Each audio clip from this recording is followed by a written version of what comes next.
Assalamualaikum warahmatullahi wabarakatuh. Perkenalkan nama saya Taisra dari NIM 187. Kali ini saya akan mempresentasikan hasil kerja saya yang berjudul Perbandingan Strategi Transportasi Hijau berdasarkan 5 jurnal internasional dalam mata kuliah Green Logistics. Saya mengusung tema Green Transportation. Ini ada daftar jurnal internasional yang saya pakai. Jurnal yang pertama berjudul Green Cooperative Transportation Solution in Terminal Distribution. Yang kedua ada Development Strategies for Green Hydrogen, Green Ammonia, and Green Methanol in Transportation. Yang ketiga ada Pathways to Sustainable Transportation in G20 countries, unveiling the role of green technology, green energy, green finance, and digital economy using panel data and machine learning analysis.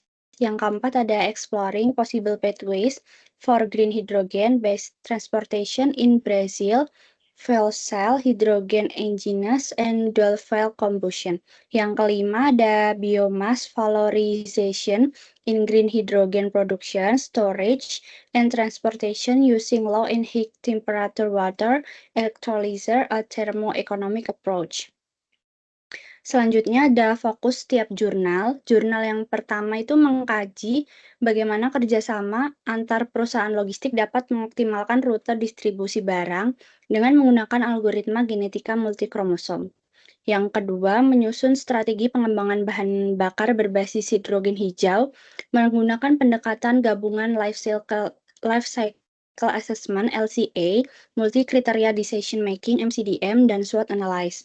Dan yang ketiga, menganalisis dampak teknologi hijau, energi terbarukan, digitalisasi, dan green finance terhadap pengurangan emisi CO2 sektor transportasi di negara-negara G20 dengan pendekatan panel data dan mechanic learning. Yang keempat ada menilai potensi Brazil dalam memproduksi dan menggunakan hidrogen hijau untuk transportasi terutama dari energi angin dan surya. Dan yang terakhir, menganalisis integrasi biomasa dengan electrolyzer suhu tinggi dan rendah untuk meningkatkan efisiensi produksi hidrogen hijau. Selanjutnya ada metodologi yang digunakan pada jurnal pertama menggunakan algoritma genetika multikromosom berbasis priority coding untuk menyelesaikan masalah rute kendaraan dari beberapa depot. Metodologi yang digunakan jurnal kedua yaitu kombinasi Life Cycle Assessment (LCA), Multi Criteria Decision Making (MCDM), dan SWOT untuk analisis strategi bahan bakar hijau. Metodologi yang digunakan pada jurnal ketiga yaitu menerapkan panel quantile regression atau PQR untuk menangkap variasi efek di berbagai tingkat emisi CO2 serta mechanic learning regression tree model untuk mengelompokkan negara-negara G20 berdasarkan performa emisinya. Metodologi yang digunakan pada jurnal keempat menggunakan pendekatan kuantitatif berupa simulasi skenario teknis produksi hidrogen dari sumber energi terbarukan, matahari, dan angin.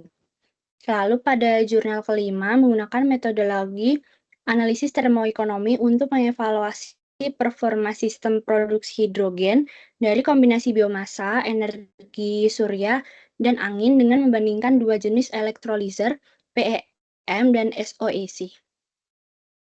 Selanjutnya ada tantangan dan keterbatasan. Pada jurnal pertama, tantangan yang dihadapi adalah kerjasama logistik hanya efektif pada skala besar dan jenis kendaraan tertentu. Pada kondisi kecil atau armada terbatas, manfaatnya tidak signifikan. Lalu tantangan pada jurnal kedua yaitu strategi pengembangan hidrogen hijau masih bersifat teoritis, implementasi di lapangan menghadapi kendala teknologi, biaya, dan regulasi. Lalu tantangan pada jurnal ketiga yaitu variasi kebijakan dan kondisi ekonomi antar negara G20 membuat sulit menarik kesimpulan umum yang berlaku secara global. Tantangan pada jurnal keempat yaitu infrastruktur pendukung seperti stasiun pengisian H2 masih belum cukup untuk mendukung transisi transportasi.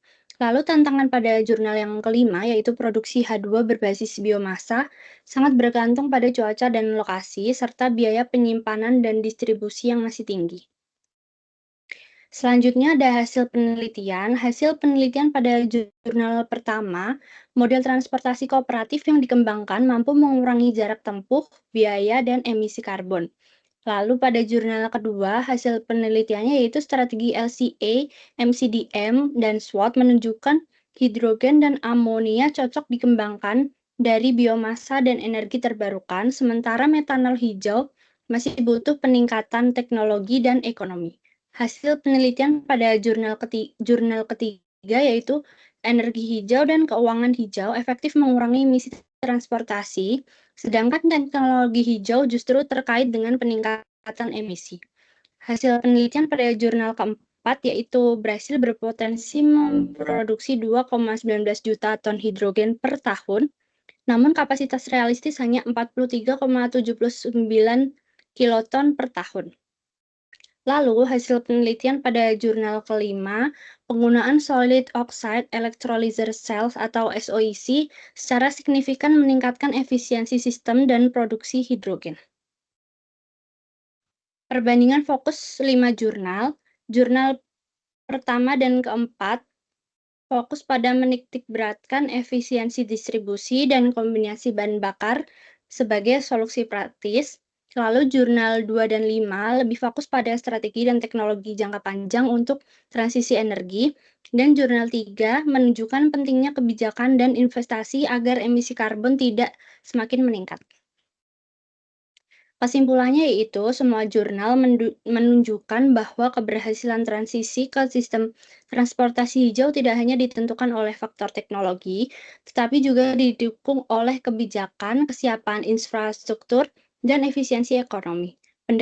Pendekatan teknis seperti penggunaan fuel cell, algoritma optimasi, atau elektrolyzer canggih sangat menjanjikan, tetapi harus dibarengi dengan kebijakan yang mendukung, skema pembiayaan hijau, serta partisipasi berbagai pihak dalam implementasinya. Oleh karena itu, pendekatan yang menggabungkan inovasi teknologi dengan kebijakan strategis dan kolaborasi lintas sektor akan menjadi kunci utama dalam mempercepat adopsi transportasi hijau yang berkelanjutan. Terima kasih atas perhatiannya. Kurang lebihnya saya mohon maaf. Wassalamualaikum warahmatullahi wabarakatuh.